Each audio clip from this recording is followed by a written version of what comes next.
Welcome to the Shared Practices podcast. This is season 6 on growth. This is an extremely exciting season. We have a large depth and breadth of topics to cover.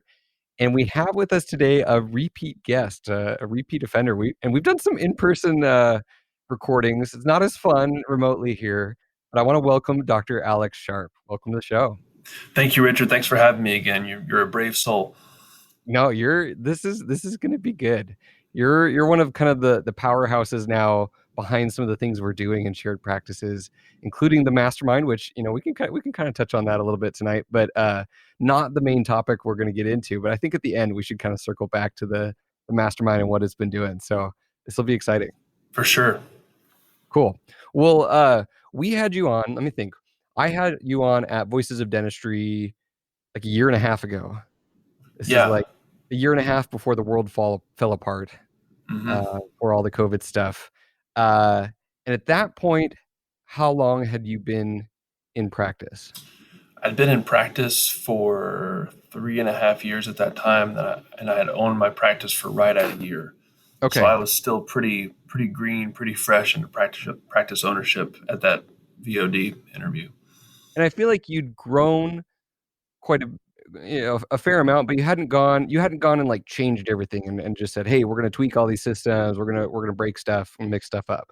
Is that accurate? No, that's completely accurate. My goal with buying a larger group practice was to be a chameleon for the first year or so. Basically, learn what are the current systems, what is going well, and then going forward, what things do I need to tweak, what knobs do I need to turn to get where I need to go. So I came in, right or wrong, as kind of like the student mindset of hey, I'm going to learn from everyone here.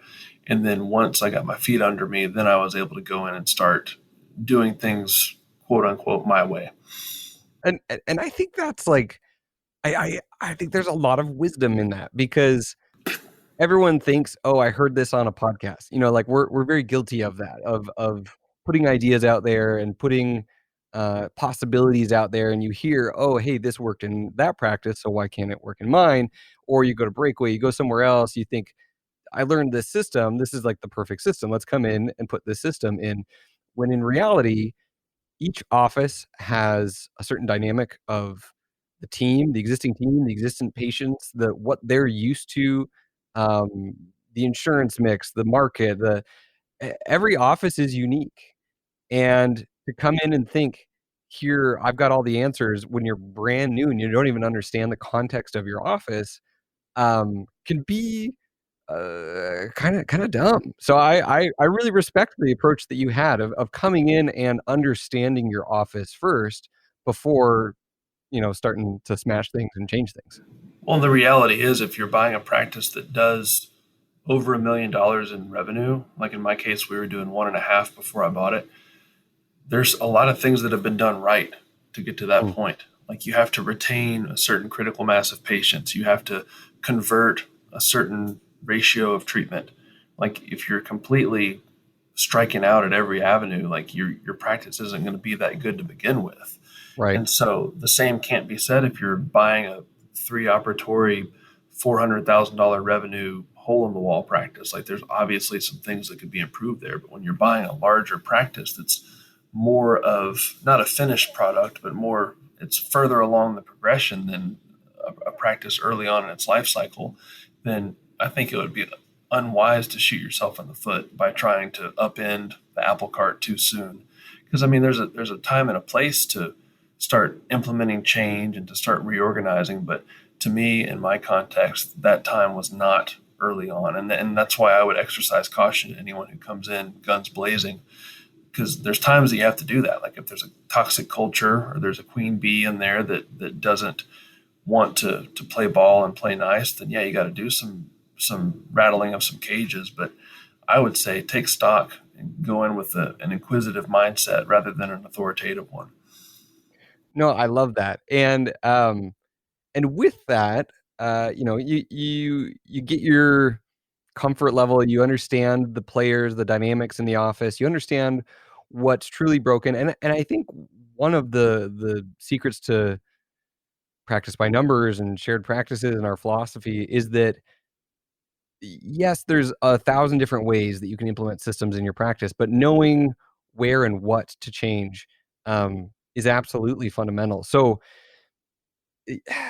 you then began to implement some things and talk to me about this book. There's a book that George and Matt and I that have read that changed our company, that changed shared practices fundamentally just over a year ago when we read it for the first time. But you also read it and did what we've kind of said maybe might not work, but you've made it work. So tell us about the book Traction. I feel like I'm a broken record with traction because everyone who talks to me is like, "Oh my God, stop hitting me over the head with this." But it truly was transformative in my practice because it illuminated a path toward getting to where you have just the clearest vision and the utmost clarity on the path moving forward. And it's not only the clarity piece of figuring out here's where we are and here's where we want to go, but it's also the decentralized leadership that comes from it, of being Mm. able to elevate a leadership team and get to where you're comfortable delegating certain tasks and certain subsections of your practice to where you don't have to be the two hands doing every single thing. That was the pivotal thing for me to realize, was that I was the bottleneck in so many things.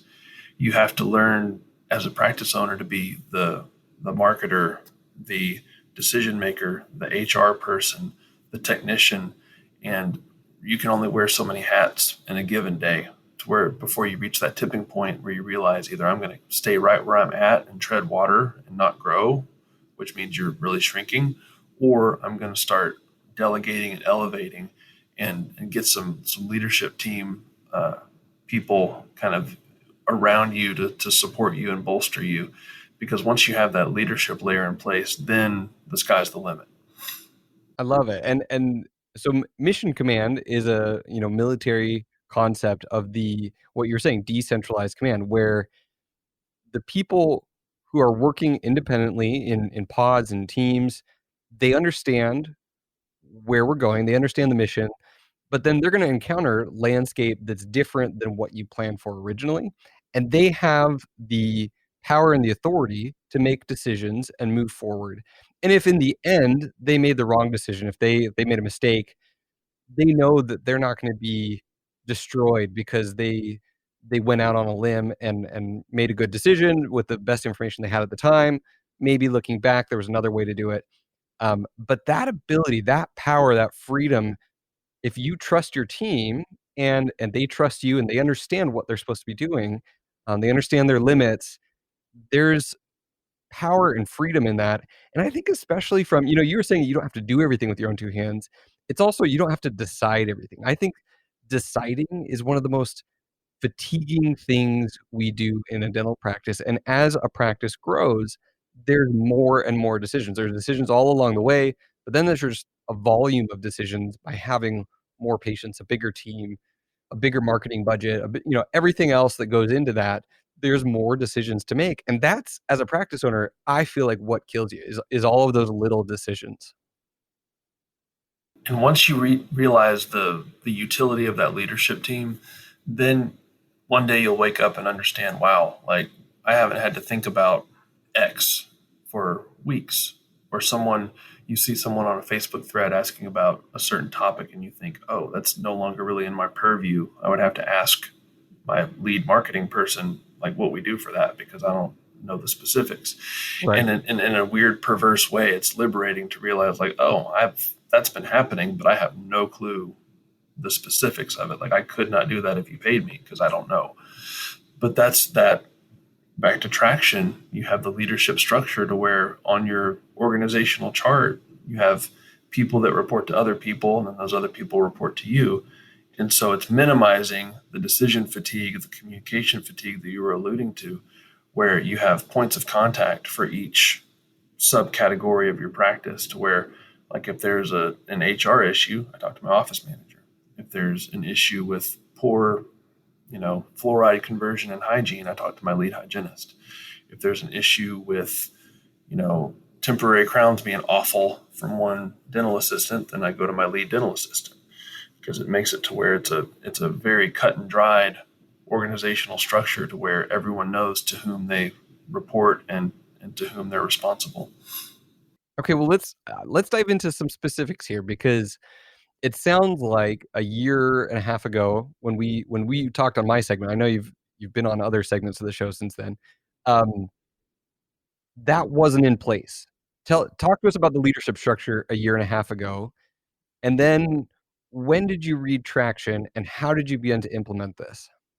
So leadership structure, January of 2019, when we did that initial episode, was me haphazardly calling all the shots and me haphazardly delegating certain things to certain people without any real rhyme or reason or clarity.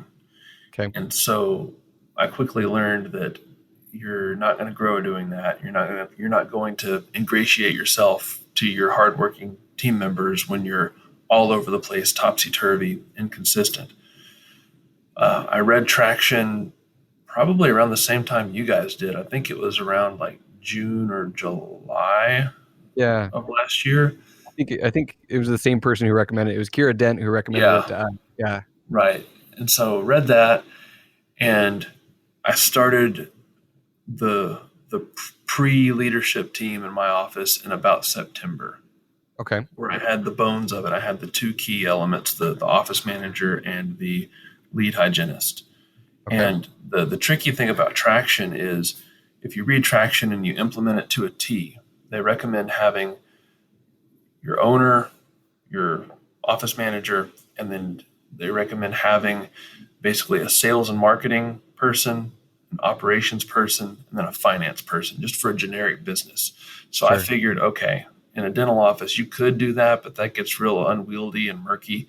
So I simplified it and said, you're going to have your owner, office manager, and then you're going to have three subsections where you have your back office, hygiene, front office. So like a Mm. lead assistant, lead hygienist, lead front office person, all of whom report to the office manager, who reports to the owner. So, yeah, I sort of had to figure out my own hierarchy, but it seems to work pretty well because we've had this in place hardcore for about 7 months, and it's made things a lot easier. So talk to us about how big your team is. Because some people hear that and they're like, I've got like one and a half hygienists, or I've Yeah. got, two assistants. How big is your team? And where would you recommend if someone was like, okay, could you have a lead assistant of a team of two? Talk to us about that. Right. So for context, we are now a 2.5 doctor operation. So 2.5 general dentists and then one part-time orthodontist. And so all told, we're a team of about 17 or 18 Mm. ish. Again, I should know that, but my office manager knows that. I love it. Yeah. So with that, that's where there is sort of a nebulous area between having a small, lean solo office versus having a bigger group practice. Because Right. when you have a group practice and you have two cadres of assistants, one with one doctor, one with another, you have 5 hygienists, you have a hygiene assistant, sterilization tech, several front office team members. That's where you have to have that consolidated structure of accountability. If you're one doctor with 1.5 hygienists and one dental assistant and one front office, then that's overkill. Then you just Right. have a tight knit team where you say, okay, you are the dental assistant, you are responsible for X, Y, Right. and Z. You are the front office person. You are like that. That in some ways makes it easier to have that accountability. And by default, everyone's the leader in their own area. Like you, Right. obviously, it's redundant to say you're the lead hygienist because you're the only hygienist, but that's the idea: is that you're it. So own it. One of our core values, and with Traction, they're big on having your core values, your core focus. One of our core values is sense of ownership. Mm. Like we grade people every 3 months. We have a one-on-one meeting, and you give them a grade based on how well they exude all the different core values. And so one of our pillars is sense of ownership. Do you own your position? And part of what we have to do as owners is, number one, clarify what are the expectations for that position. going back to Good to Great by Jim Collins, you got to have the right people on the bus. First, you have to define what constitutes this person's seat on the bus. Mm. So when you're grading them based on how well they exemplify those core values, you first have to make absolutely abundantly clear the expectation. Because if you say, okay, so and so, you have not performed admirably in owning your position because I expect you to scan for all the crown preps. And that assistant might say, well, I didn't know I was supposed to do that. So if there's no clarity, then they can't own their position. They can't exude the core values. So it all comes back to communication, which we all can improve upon. So going back to kind of how you developed this, was it pretty obvious to you and your office manager who each of these team leads would be? Were all of them internal where it was already someone in the office that you knew and you'd seen, or were any of them hires where you brought someone on and they immediately assumed the role? Because there is a little bit of a different dynamic where if you have a team and all of a sudden from that team, now one person is the leader, whereas before they were a team member, that can create some friction and some drama. So was there any number 1, was there any hesitation in how you chose people, and did you bring people up internally, or did you hire people? And then number 2, was there any friction, or was it hard for anyone to have someone who previously was a teammate now be their leader? We did bring everyone up internally. We did not have to make any external hires, Okay. which to your point is convenient in some ways and very difficult in others because you had the equanimity of we're all on the same level, but now all of a sudden, okay, someone's my superior. What we've tried to instill in our practice is like, yeah, they're the team lead, but at the same time, they don't hold the keys to the kingdom. They can't hire or fire you. Basically, they are the liaison between me and my office manager and everybody else to where if we know there's something that needs to be trained on, they're going to do it. We need someone to run the monthly department meeting. They're going to run the monthly department meeting. They're Mm. responsible for quality control. They're responsible for basically the goings on of those individual departments. And honestly, what I did was I told everybody, like, look, it's kind of a thankless position because it's not like everyone's getting like a massive pay bump for this. Like it's really just, hey, you're shouldering the burden of leadership because leadership is difficult. Like, leadership is hard. It's like George said on that recent episode you guys did, where like growing is difficult, taking on more tasks is not easy. And for the people that are called to lead, it's a cross to bear. It's not all sunshine and rainbows. So yeah, initially there was a little bit of animosity, but at the same time, everyone knew that the people that were selected objectively were the most fit for the various jobs. So since everyone's been elevated, like that's for the most part ironed itself out really nicely to where we have a pretty good dynamic. That's awesome. And you're exactly right in that it's not like they're all of a sudden earning 1.5 times the salary, but they are doing more jobs than anyone else is and more than they were doing before, and it falls to them. So there's responsibility, there's extra work. Um, there is some fulfillment in that, but I think it sounds like it worked itself out really nicely in your practice. Yeah, and for every story like mine where the first iteration of the leadership team ends up sticking and ends up being pretty darn cohesive, you have cautionary tales, like in the five dysfunctions of a team, for example. That's sort of a fable that details how someone from without came in to help right the ship in an organization, and they had an existing leadership team, but there were a couple of people that were not in the right seats. Some of Mm, them were people issues, some of them were just toxic personalities. Another one was in way over his head to where he did not mm, have the capability to be on the leadership team. So more often than not, you're going to have one of those scenarios where either the person is just toxic and doesn't live out your team's core values, and then you got to let them go, or you have someone that means well and whose heart is in the right place, but they're just inundated with things and they can't keep their head above water. And then you realize, okay, this is a person that's great for the organization. They just need to be put in a different seat that's more in line with what they can do. So, Mm. you're gonna put people in leadership positions. Is it always going to go perfectly? No. Do you have to sometimes do an about face and change things up? Sometimes. But the key is sometimes you have to go ready, fire, aim, and get it done because this is too important a task to belabor if your practice is at that size.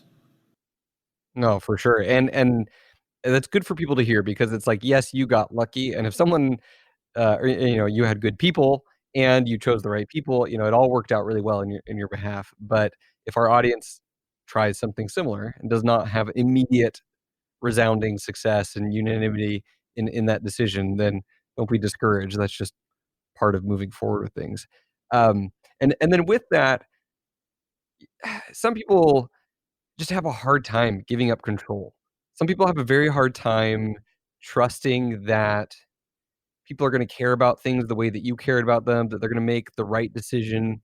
And especially in dentistry, we want, like, the 99th percentile decision and the micron gap, and, it's like, it has to be perfect.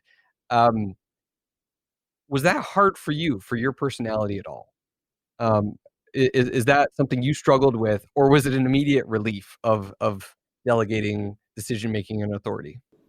Well, once I got over the hump, it was an immediate relief. I think I resisted it at first because, in dentistry, at least have to fake it till we make it in regards to being very detail driven and being obsessive compulsive. And Mm, so when you're a practice owner, whether you like it or not, there's the litany of things that you have to do from payroll to hiring and firing to doing the dentistry. And so all of us have certain predispositions toward being good at certain of those things. And then the rest of them, we have to fake it till we make it. So I think I was deluding myself into thinking that I enjoyed the minutia and I enjoyed the typing out want ads to seek out resumes, like the things that I thought I was good at or that I liked, I really didn't until I realized that I had to completely divest myself from that stuff that was not in my hedgehog concept, whatever, like built from Jim Collins, where the stuff that's my superpower, like that's not right. it. That's not it at all. So no, it was pretty easy to make the switch once it happened. And for those that are interested, I would strongly recommend that you read the accompanying book to Traction called Rocket Fuel, where you learn what is your personality type as it relates to that traction paradigm. Are you a visionary? Are you the person that's the idea generator? Are you the energetic impetus behind stuff in your practice? Or are you the person that loves the checklists and loves the implementation of things?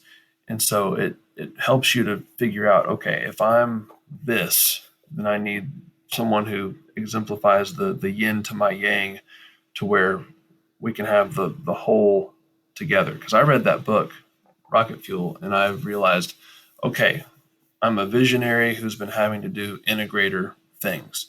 I'm Right. the idea guy who's been having to be bogged down in checklists. And so once I got someone in there who's like, who her life's work is checklists and getting things done and being a high follow through, I was like, oh, this is how this is supposed to work. Now I can just be free to come up with ideas and type stuff up all the time and use my abilities.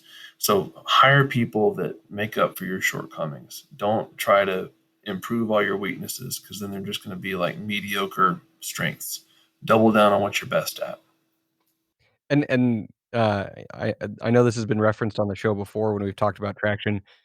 This concept of visionary versus implementer. George and I both are visionaries. He's a way better delegator. He's a visionary who delegates, which is like a great combination. He's figured it out. I am the opposite. I am a visionary who thinks I can do everything myself and doubles down on like perfectionist, like, no, I just got to get my hands in there and learn it myself and do it. Um, so I've been learning a lot from George, and then Matt is 100% an implementation person. He can get crap done. and keep us on task, keep us focused. And shared practices would not be what it is at all today, compared to a year ago if it weren't for Matt. And that was one of the reasons that we brought him on, was that he complemented uh, both what we're good at and what we're bad at.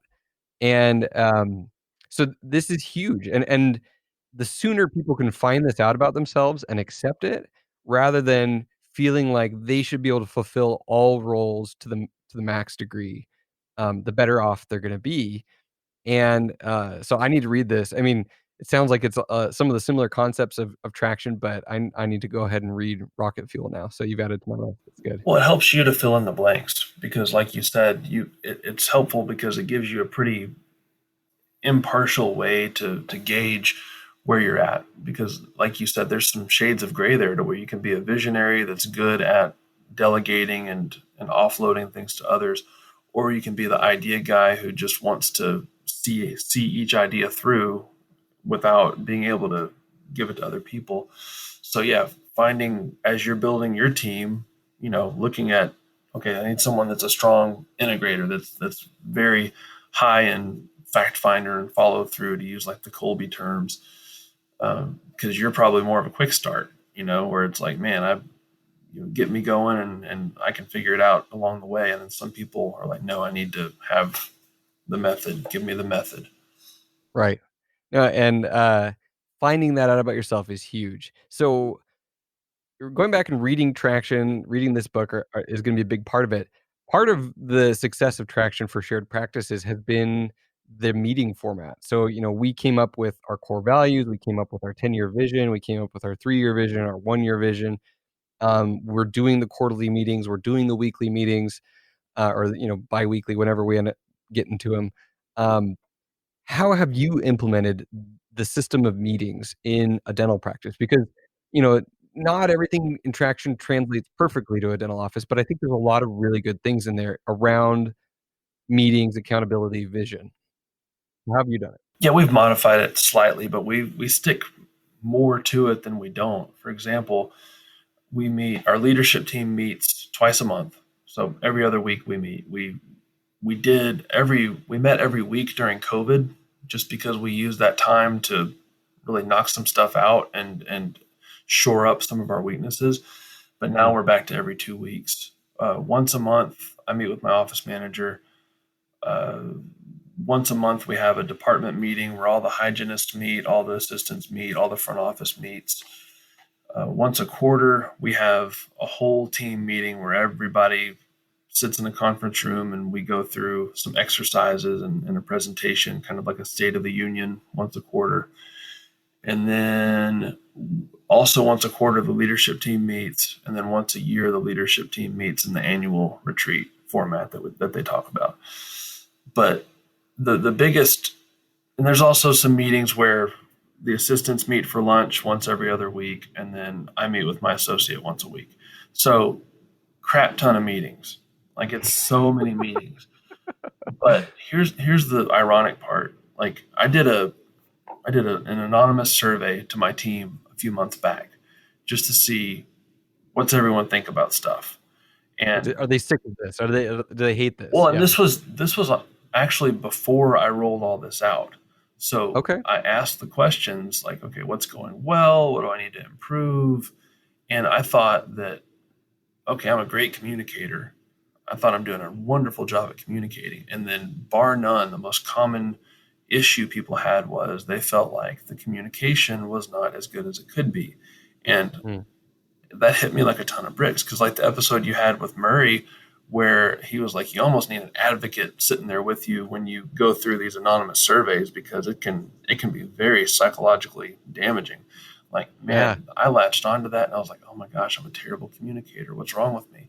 So then I doubled down on saying, okay, well, we're going to leave no stone unturned. We're going to meet. We're going to follow this traction stuff to a T.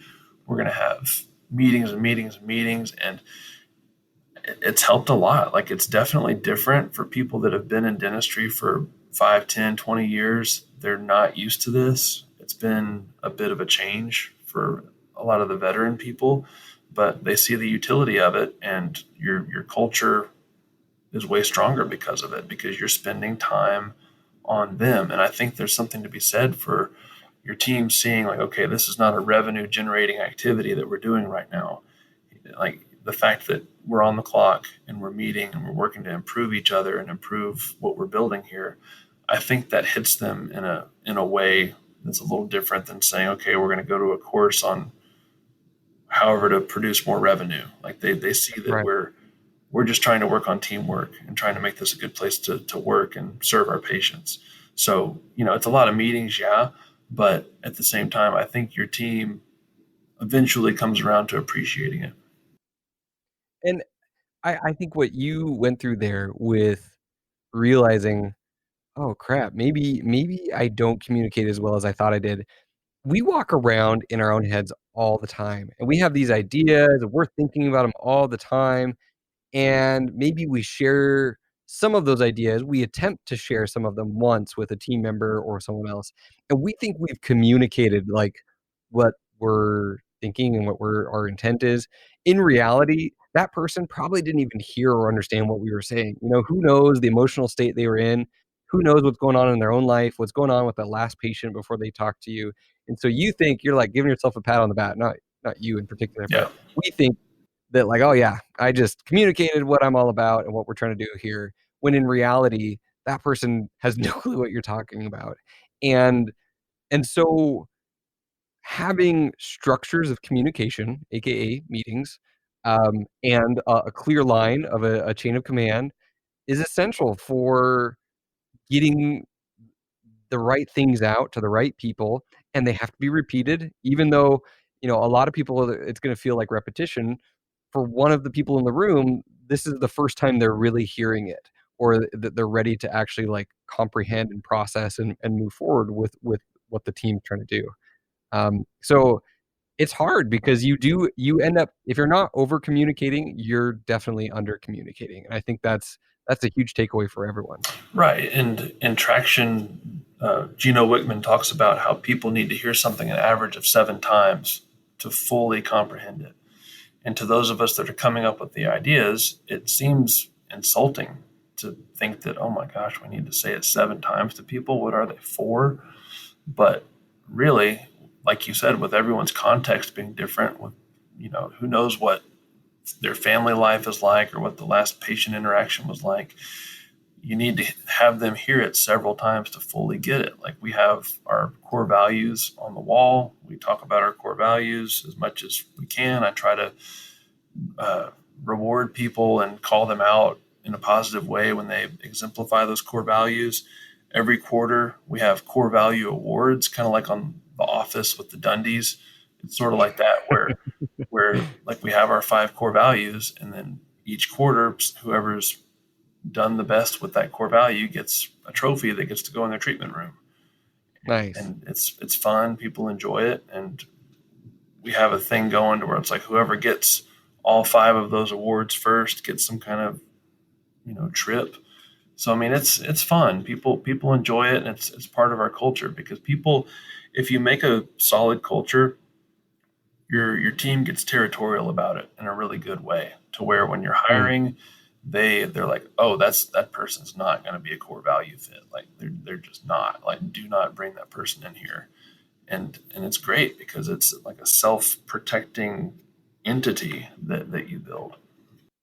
That's amazing, and so the hardest part about growing is adding team members, integrating people into the team, into the culture, because if you build a culture when your office is small and you have a certain number of team members and you're getting face-to-face interaction with every team member every day, to the point where maybe, you have different shifts, you're not there every single day or you're not with every single team member all the time. All of a sudden, your office has grown, it's doubled, and it's shifted, and it shifts away from you, it kinda slips away from you. So talk to us about the growth that you've seen in the last 12 to 18 months. How have you grown in the last 12 to 18 months, and how has this system helped you to grow? So in terms of the practice growth has been pretty steady, pretty consistent to where now we're at a tipping point where we have trouble getting new patients in, and our revenue is getting close to being double what it was when I took it over. And so a lot of that growth feels pretty darn organic. It doesn't feel like we're having to push hard for it or we're having to do things any differently than we've always done. Like it comes pretty easily. Hmm. And the structure allows for that because I just know that certain things are going to happen beside me and irrespective of what I do to where I can focus on what I need to focus on. And then my office manager's handling what she handles, and then you do your trust but verify. In terms of just like personal growth, the personal growth leg of it has been great because when you're not knee deep in minutia and knee deep in stuff that you really don't need to be worrying about, then you can double down on what you find to be the most fulfilling. Like for me, it's been working with my associate, helping him be as good a communicator as he can be, helping to empower my hygienists to be excellent in terms of what they can bring to the table to educate our patients. And then also, because I've been able to have this system and structure in place, I've been able to work more with you guys on the mastermind to where like I would not have had the bandwidth or the energy to do that a year ago. But now it's like, hey, the timing is really good because now I'm able to help other people implement this kind of thing in their practice. Because with the group pod that I'm in charge of with the mastermind, it's all people that either have multiple doctors or are close to getting multiple doctors and aspire to have a larger outfit to where they can not be the sole producer in the practice. And if you're going to have an associate or you're going to have multiple hygienists and all those moving parts, be very methodical about how you attach those parts to your practice. Because if you do it haphazardly with no structure, you're either going to have to come to a screeching halt and retrofit that structure, or it's just going to blow up on you and it's not going to be good. I love that you described your growth. Over the course of 3.5 years, you're sounds like you're coming up on doubling your practice from when you first bought it, and it didn't feel like a painful, difficult process. It felt and it continues to feel natural as you grow and scale rather than like, "Oh crap, this thing's out of control," um, and unwieldy. And so it just goes to show how you really can't have one without the other. And if you try and just grow your practice without this infrastructure, without team leads, without a system of communication and coordination among your team, it's not gonna be worth it because it's gonna be so painful, the profitability is gonna decrease as systems break, as things fall through the cracks, versus what you've built is sustainable and steady progress. So, that's amazing. I'm so glad you've shared that. Well, thank you. Yeah, and it's kind of a chicken or egg dilemma because if you try to do the wrong thing first, if you put the numbers or put the metrics too far ahead of the structure, then it's built upon a house of cards and it'll fall down eventually. And and honestly, like if you look back at my overhead numbers for the past couple of years, like there was a period where I was clearly overstaffed and probably had too many people. But what I would tell my office manager is, well, we're not overstaffed, we're poised for growth, Mm, because you have to frame it in that context. Because, like with George, talking about practice by numbers and being able to look at the metrics and say, okay, I can tell that in 3 months we're going to be on pace for what we're going to be on pace for. You have to plan for that. And you have to have the capacity for that. You have to understand that, yeah, I just hired a new hygienist and maybe her schedule isn't completely full, but it will be. And having that patience and having that presence of mind and that faith in your vision to make those decisions and sometimes go out on a limb, that's that's the key. And you said it with traction, like you have to be able to hold fast to your 1 year, 3 year, 5 year, 10 year vision to say, okay, is this decision getting me closer to where I want to go? And make that your compass to where your vision is your north star, and and all everything is seen through that lens of, is this going to get me closer to where I want to go? perfect. Well, so if someone is interested in doing what you've done, and they've heard about the mastermind, maybe they've heard the ad or something on the Facebook page. Um, Describe for us what the mastermind is, how it's structured, and how it's designed to help people that are going on the same journey. The mastermind is really the first program of its kind that I'm aware of that marries so well the interactions of a private Facebook group with the structured tutelage of people that have been there, done that. So there's subgroups within the mastermind called pods, where depending upon if you want to be a solo doc or if you want to ultimately be a group doc, you're in a group within a group with other people just like you in your same scenario that are trying to either become a productive solo doc and have it be like, hey, I want to have a lifestyle type practice. I want to come in, work, go home, not have too much management. Or someone like me who enjoys, working with people, training people, uh, growing other leaders through my leadership. If that's your cup of tea, then the group pod that I run is the one for you. And then Keshavi Patel runs our solo pod, and she does a phenomenal job with that. With the mastermind, you have a monthly Zoom call with all your pod members to where you go through what your goals are, how much progress you've made, what's been going well, what are some struggles, and then we all troubleshoot like, okay, what are some solutions to the issues that you've been having? And then either your pod leader or someone within your pod does a short presentation on a common topic of interest. Also, once a month, George does a Q&A session where we hit George up with all of our questions, and then he goes through all of them. Like last week, I think he had about 12 or 15 questions, and he plowed through all of them, and it was phenomenal. And then Matt does a hot seat with one person from the mastermind every month where we look at their practice by numbers metrics and we go through it and figure out, okay, where could we improve? What are some issues? What are some pain points that we can play with and work on? And then the coup de grace of all of it, once COVID is in the rearview mirror, Mhm. is we're going to have a mastermind only meetup in the spring for all of our mastermind members, where we'll have some presentations from all your favorite shared practices personalities and hopefully some other exciting guests also.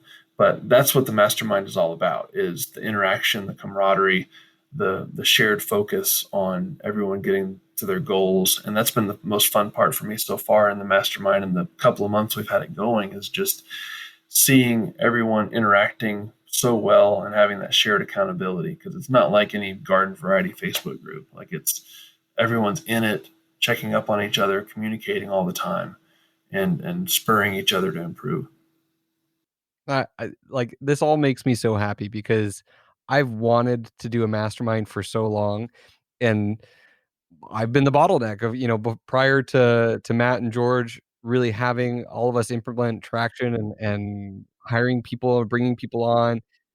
We didn't have the bandwidth to do this, and so I am so excited that we've got this group of like-minded people, and the little sub pods are so crucial because it's like I don't wanna compare my practice to someone else's practice if they're not on the same journey. If their pinnacle of success is that, like, I'm just gonna be an amazing clinical doc who does veneers and ortho, and, like, I'm a cosmetic dentist, and I really don't want associates, I really don't want a big team, I just want my office.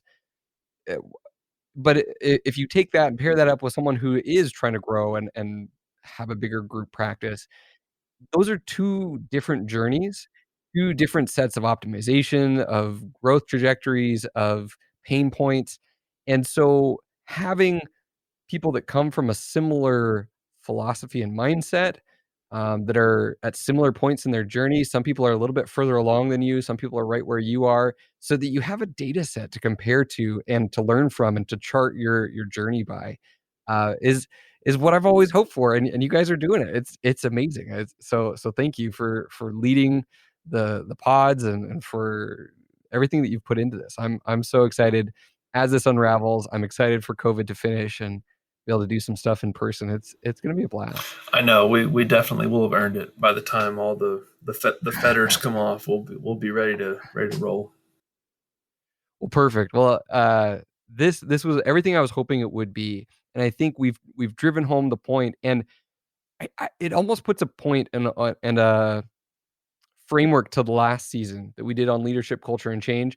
I love this current season because now it's like we're talking about some of those same concepts, but with a really specific end in mind, aka growth. And you can really see, I think growth is where things break, where leadership breaks, where your culture breaks. If it's not truly there, um, and sometimes that's okay. You need to go back and fix it and focus on it. But there's so much more need for these skills, for these systems, for this structure in the context of growth. And you've just demonstrated that and laid that out for us. So thank you. This was great. No, it was a blast, Richard. Thank you for having me. Cool. Well, this was another amazing episode of the Shared Practices podcast. A huge shout out to Dr. Alex Sharp and for everything he's doing and everything he brings to the table. And we will talk with you guys next week on the Shared Practices podcast. We'll see you. Take care, Alex. See you, Richard.